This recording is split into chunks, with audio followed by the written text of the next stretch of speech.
ওনারা আমাদের উস্তাদ সমতুল্য ব্যক্তিত্ব। আমরা হাটাজারি পড়েছি 94 সালে, আমি দাওরা পাশ করেছি। আর হজরত ছিলেন আরও আমাদের প্রায় 1.5 দশক আগের, ওনারা ফারাক হাটাজারির, ওনারা নিঃসন্দেহে আমাদের উস্তাদ সমতুল্য। হজরতের সাথে আমাদের যে একটা, আমার সাথে যে সম্পর্কটা খুব অল্প সময়ের সম্পর্ক, এটা আমি শেখকে মনে করতাম উনি জাস্ট একজন মিডিয়া ব্যক্তিত্ব। কারণ ওনাকে প্রথমে আমি মিডিয়াতে দেখছি, রাষ্ট্রীয় বিভিন্ন টেলিভিশনগুলোতে ওনাকে দেখছি, আমরা আমাদের দেশের জাতীয় মিডিয়াগুলোতে অ্যাজ এ ইসলামিক স্কলার। তো কিছু যদি মনে করেন, মিডিয়াতে সাধারণ যারা যায় থাকে তারা কথা সুন্দর বলতে পারে, কিন্তু ওনাদের এলমের গভীরতা থাকে না। কিন্তু আমি দেখতাম যে টিভিতে হুজুর, এই হুজুরটা দেখি যে মানে পটর হাদিস, খালি হাদিস বলে, এত বিশটা বহান আমিষ ইয়েসব। আগে আমরা মনে করতাম যে শুধু হাটাজারির মধ্যে হুজুর বা আমার বা মুফতি আজহার সাহেব চৌধুরী, উনি মনে হয় সবচেয়ে হাদিস জানেন। দেখি যে উনিও পরে একটু মধ্যে হিংসাও লাগতো, তো উনি এই হুজুরটা এত বেশি হাদিস পারে কেন, এগুলো আমরা, এগুলো আমাদের সম্পত্তি। তো তারপর প্রতি বিস্তারিত পরিচয় আমি আর এত কখনো দেখা সাক্ষাৎ হয় নাই। এবার যখন কারাগারে গিয়েছি তখন দেখলাম যে না, উনি তো বুখারীর হাফেজ, শুধু হাদিস না, উনি কোরআন শরীফের শেখ। এটা মানে কোরআনের সাথে ওনার যে সম্পর্ক, ওনার কিছু কথা দ্বারা আপনারা অনেক সময় ওনাকে ভুলভাবে আপনারা উপস্থাপন করতে থাকেন। ওনার একটা আধ্যাত্মিক অনেক বড় জায়গা আছে। আধ্যাত্মিক লোক এমন কিছু জিনিস দেখে, ধরেন একজন ব্যক্তির জিন দেখতেছে, সেটা আসলে দেখতেছে, কিন্তু সে যদি বলে তার বাস্তবে সবাই তাকে পাগল বলবে। কেন পাগল বলবে? যদি উনি আরেকজন সেটা দেখতেছে না।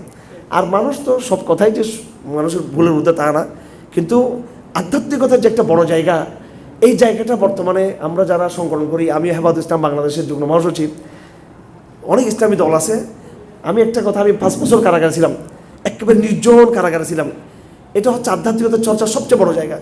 আমি একেবারে আমার যে রিয়েলাইজেশন, আমার যে অনুভূতি, আমার যে আত্মমূল্যায়ন যেটা আমি করে আসছি, যে ইসলামিক মুভমেন্ট বাংলাদেশে যেগুলো আছে, আমাদের মধ্যে আধ্যাত্মিকতা নেই। যেমন নাকি রাসূলুল্লাহ সাল্লাল্লাহু আলাইহি ওয়াসাল্লাম আমাদেরকে বারবার বলে গেছেন যে আমি তো চলে যাচ্ছি দুনিয়া থেকে, তো তোমরা আফসোস করিও না, অনেক ফিতনা হবে, বিশেষ করে আখিরি জামানায় অনেক ফিতনা, দাজ্জালের আগে, দাজ্জালের সময়, এর আগে পরবর্তী অনেক কিছু হয়ে যাবে। আল্লাহ পাক তোমাদেরকে স্বপ্নের মাধ্যমে সাহায্য করবেন। এবং এই স্বপ্ন হচ্ছে ইমানদারের জন্য নবুয়তের 46 ভাগের 1 ভাগ। কেন 46 ভাগ 1 ভাগ? যেহেতু এই নবুয়ত হচ্ছে নবুয়তের 23 বছরের, নবুয়ত কয় বছরের? 23 বছরের মধ্যে 6 মাস ছিল স্বপ্নের মাধ্যমে। কিসের মাধ্যমে?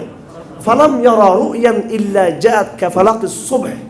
হযরত মাজান বলেন রে রাসূলুল্লাহ এমন কোনো স্বপ্ন দেখতেন না রাতের বেলায়, 6 মাস পর্যন্ত, রাতের বেলায় দিনের বেলায়, অর্থাৎ এমন কোনো স্বপ্ন দেখতেন না, সেটা দেবালোকের মধ্যে সূর্যের মধ্যে সেটা বাস্তবায়ন হয়ে যেত স্বপ্নটা। এটা কয় মাস দেখছেন এরকম? 6 মাস। নবুয়ত 23 বছর। 23 বছরকে যদি আমরা 6 মাস ভাগ করি, তাহলে কয়টা 6 মাস হবে? 46টা 6 মাস। তো আল্লাহ রাসূল বলছেন, আমি যেভাবে স্বপ্নের মাধ্যমে প্রথম ওহী প্রাপ্ত হয়েছি, সাহায্য করেছেন, তোমাদের কাছে জিবরিল আসবে না, ওহী আসবে না, কিন্তু স্বপ্নের মাধ্যমে আল্লাহ পাক তোমাদেরকে কি করবেন? অনেক কিছু জানিয়ে দিবেন, আগামী ভবিষ্যৎ জানিয়ে দিবেন। ওইটা আল্লাহ থেকে চাইলে আমরা অবশ্যই পাবো। কিন্তু ইসলামী দলগুলো আমরা মনে করতেছি, কখনো আওয়ামী লীগের সাথে থাকলে, কখনো বিএনপির সাথে থাকলে, কখনো আবার নিজেরা নিজের মধ্যে কিছু করলে, আসলে এগুলো সব আপেক্ষিক ব্যাপার হলো আমাকে আল্লাহর সাথে থাকতে হবে। আমাদের ইসলামী দলের প্রত্যেকটা কর্মীকে প্রচণ্ড মাত্রায় স্পিরিচুয়াল হতে হবে। আমি শেখকে কারাগারে দেখেছি, কারণীগঞ্জ কারাগার, আমরা একসাথে ছিলাম। এই শেখ এটা সামনাসামনি পড়াশোনা করতেছেন, কিন্তু এটা জাতিকে শিক্ষা দেওয়ার জন্য বলা উচিত। উনি একেবারে সূরা বাকরা শুরু করছেন, দেখলাম, পরে দেখি যে হযরত চলে গেছে সূরা মায়দার মধ্যে, হযরত চলে গেছে সূরা আল ইমরানে, সূরা নেসার মধ্যে চলে গেছে। শুনলাম বাকরা দিয়ে শুরু হলো, কিন্তু শেষ করতে করতে দেখলাম যে হুজুর কোথায়? সূরা নেসার মধ্যে এক রাত্রের ভিতরে এরকম, এক রাতে এর প্রতি রাত মিনিমাম ওনাকে আমি 3 ঘন্টা, 2.5 ঘন্টা, 3 ঘন্টা এইভাবে দেখতাম হযরত কিয়ামুল করতেন। আমি ওই দিন থেকে সিদ্ধান্ত নিয়েছি, মানুষ যে যাই বলুক, আমি কার সাথে চলবো, এটা আমি কেরানীগঞ্জ কারাগারে আমি সিদ্ধান্ত নিয়ে ফেলছি। আমি আবার বলছি, মানুষের সমস্ত বক্তব্য এটা আমার একমত হওয়া জরুরি না, কিন্তু সামগ্রিক মোটা দাগে আমরা কার সাথে থাকবো, কারা আহলে কোরআন, কারা কোরআনওয়ালা, কারা হাদিসওয়ালা, কারা সত্যিকার দ্বীনের ফাহাম কাদের মধ্যে রয়েছে, এটা আমাদের বুঝতে বাকি নাই। একজন এত বড় মাপের আলেম, আপনারা এত সহজ যদি মনে করেন যে উনি এমনি মতিভ্রম হয়ে গেছে, এটা কখনো না। আমাদের মতিভ্রম হয়েছে, আমরা বড় পথভ্রষ্ট হয়েছি আমরা। অবশ্যই আমাদের শেখদের আমাদের ভুল থাকতে পারে 2-1টা, আমাদের ভুল তো 50টা, আমাদের 50টা ভুল, আমাদের নিজেদের ভুলের খবর নাই। আর আমরা বিভিন্ন মতামত নিয়ে আমরা হয়তো ইয়ে করি।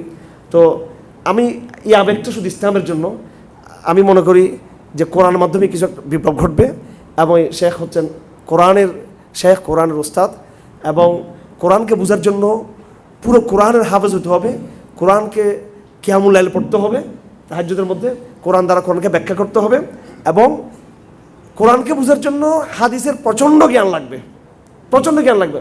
হযরত প্রায় 40 বছর হাদিস পড়িয়েছেন। কয় বছর?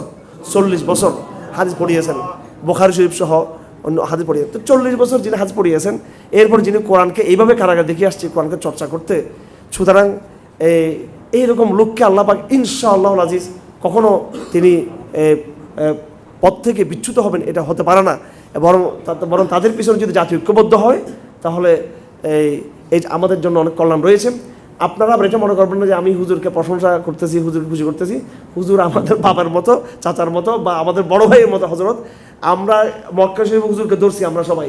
হুজুর এই যে আপনার কাছে ফেরেশতা আসে বা জিন আসে বা ভিন্ন যে খিজর ইসলাম ভিন্ন সম্পর্ক, এগুলো আপনি মানুষের হজম করতে পারবে, এগুলো আপনি পাবলিক বলে সব কিছু বলা যাবে না। এগুলো আল্লাহ হযরত যে কি শিশুর মতো, মানে বিনয়ী একেবারে, হ্যাঁ বিনয়ী, মানে হাসতেছে আর আড্ডা দিচ্ছে এগুলো, হ্যাঁ, আর সবাই ইচ্ছে মতো বলতেছে এগুলো মক্কা শরীফে।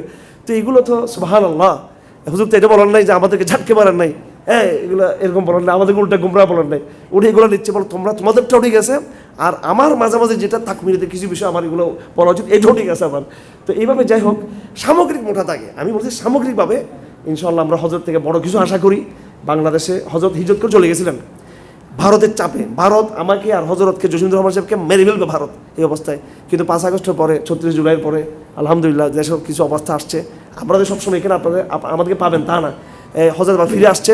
তা আমরা আশা করি এই পুরো জাতি যারা হযরতের মধ্যে রুহানি ব্যক্তি আছেন ওনাদের পিছনে কী হবেন, ঐক্যবদ্ধ হবেন আমার ভাইরা।